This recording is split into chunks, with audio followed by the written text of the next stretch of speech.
Thank you so much for joining me today, Lynn and Melissa. Congratulations on Sage Sisters' newest award.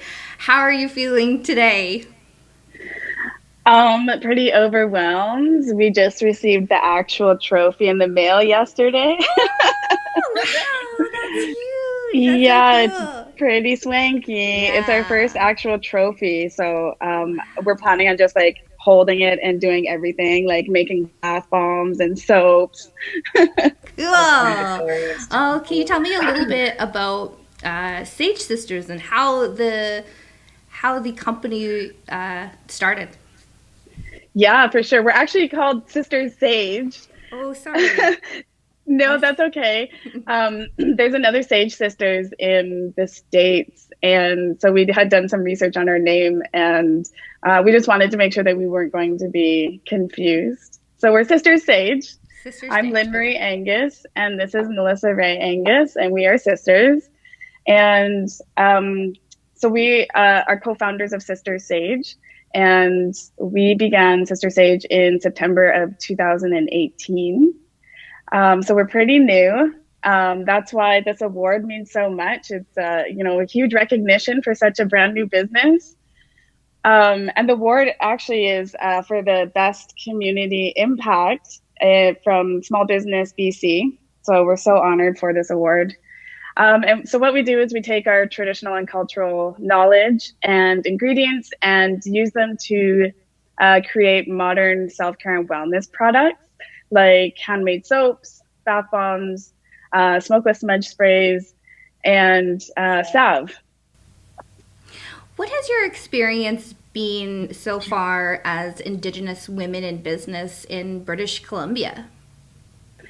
Yeah, great question. It's been pretty difficult to break into the scene, starting small as a small business and as Indigenous people. We don't come from intergenerational wealth, and so our growth has been, I feel like, very slow. We're a bootstrap business, so any profits that we have, we just reinvest it back in the business. So we're growing like this, but I'm just like ready to shoot for the stars.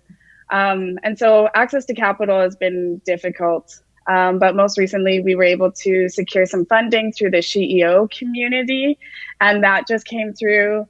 And now we're looking to, do a website revamp and branding revamp and new packaging and just the same awesome product, but just a whole new look. What do you think separates you guys from other companies like yours? Yeah, well, being an Indigenous business, there's not many of us. Mm-hmm. And so when I was in business school at UBC, something that we had to do was do research on other businesses like competitors, and there wasn't very many. And it's kind of funny because the ones that I did look up to and do some research on have become good friends of mine, Mm-hmm. and we collaborated on products and packages. And now instead of competition, they are collaboration. And that's like part of the whole community impact. Yeah, that's awesome. So I think what sets us apart is our indigeneity.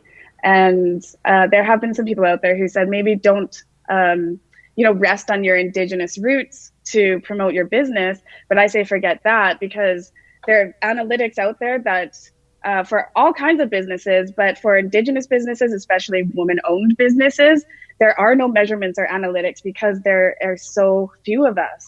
And so I think a huge part of Sister Sage is representation and also promoting other indigenous woman-owned businesses to also achieve their own financial freedoms and sovereignties and success. When you speak about some of those hurdles, capital being one of the issues that you have faced, what are some of the other challenges that you've had to overcome as Indigenous entrepreneurs? Definitely. I think education was a huge barrier and hurdle for us. We both come from varied backgrounds. I was working in construction, high rise construction, and Melissa was doing kitchen work. And so we both, neither of us had come from like business school background or any kind of, e-commerce background. And Wow. so the education that I have received have been things that I've, like community programs that I've been able to access for free.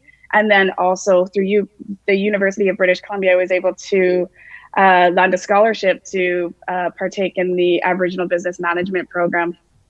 All right.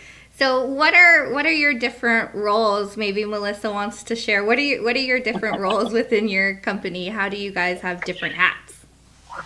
Um, Lynn wears most of the hats. Can you hear me? I don't know if these. I was pregnant for. Get in screen. Oh, and I was yeah, I was. I've had two babies since we started up Sister Sage, so I've had to take a significant time off, and even now I'm only here maybe part time.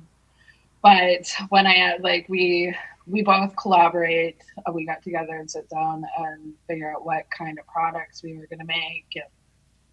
Yeah, at this moment, like before the funding came through, it was mostly me. And especially because of the pandemic, we just didn't have the capacity to have people into my home. Even Melissa being, being worried about the pandemic and her two young ones at home. So she had to stay away for a while. But now, with vaccinations and she's in my bubble. So now she comes very, very part time. And so her role when she comes in here is to help with like picking and packing and shipping and production. And I've taken a bit of a more of a seat back. So I'm doing more behind the scenes stuff. And I'm very, uh, I'm on Instagram, I'm on Facebook, and I do the social media aspect behind the scenes. I also see that you do a lot of advocating over MMIW. Can you tell us a little bit about your advocacy work? Yeah, definitely. That's a great question. And I'm so glad that you brought that up today because today being the day after the National Day of Awareness for Missing and Murdered Indigenous Women and Girls, and also Red Dress Day, um, I want to touch on something that's really important. Yesterday morning, I had spent a significant amount of time in intention and creating a thoughtful post about missing and murdered Indigenous women and girls. And that post received huge engagement on Instagram, which is not really like any engagement that I've seen. It was shared 4,600 times, which is massive. And the reach that has is exponential. But something that we woke up to this morning, unfortunately, was that Instagram and the powers that be have removed all stories and shares of anybody posting about missing and murdered Indigenous women and girls. And so it's been a really heavy day. It was already a heavy day for us yesterday, taking that emotional labor on. It's really taxing and it's hard as Indigenous women who deal with the violence every single day to be the ones to amplify this story and to share about the effects and the ongoing genocide that's happening. And essentially with Instagram removing our posts across the Indigenous community, it's tantamount to genocide and continuing violence against our women. And so today has just been, and I know I speak for myself, and I know that a lot of the community, they're having a really hard time struggling today because we have a very minimal voice and platform, and we're trying to use it to share about, what's going on with us.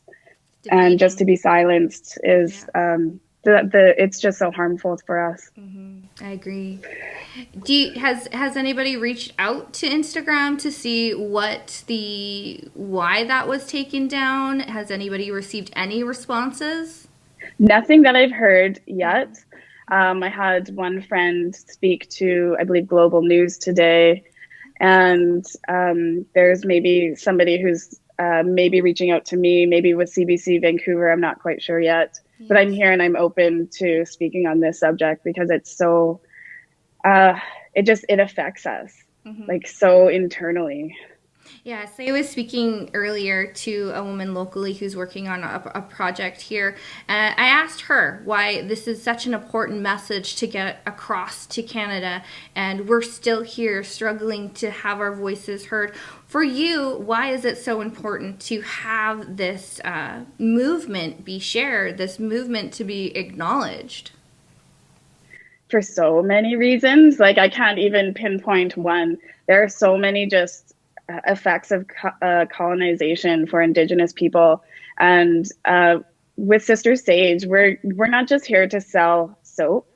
We're providing each product that we make actually tells a story and provides some knowledge and education about social issues that Indigenous people deal with and some of our culture, and promotes us and highlights us in a positive way.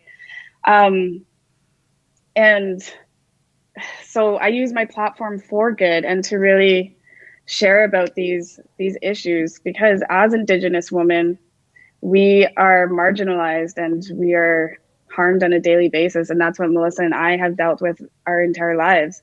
And so this is very personal. And now that I have a platform, it's not just about selling soap. I need to get the word out there about what's going on in our communities. That's amazing. Can you share a little bit about some of your products that do that? Or what the Sure. stores are? Yeah, for sure. One of our most recent ones, so every month we create a new full moon soap, and the importance of the moons for Indigenous people. And so January was the full wolf moon, and Melissa and I come from Gitgatla Nation, Nishka, Cree, Métis nations, but from our Gitgatla heritage, we are of the wolf clan.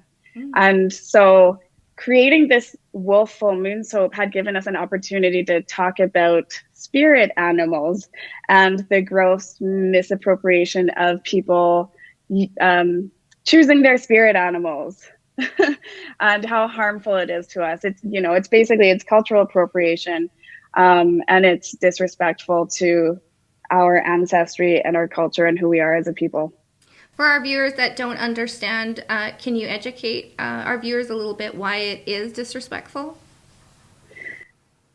It's disrespectful because if somebody's like, they're doing a quiz online, answer these 10 questions to find out that a butterfly or a bottle of vodka is your spirit animal, it makes a mockery of who we are as people.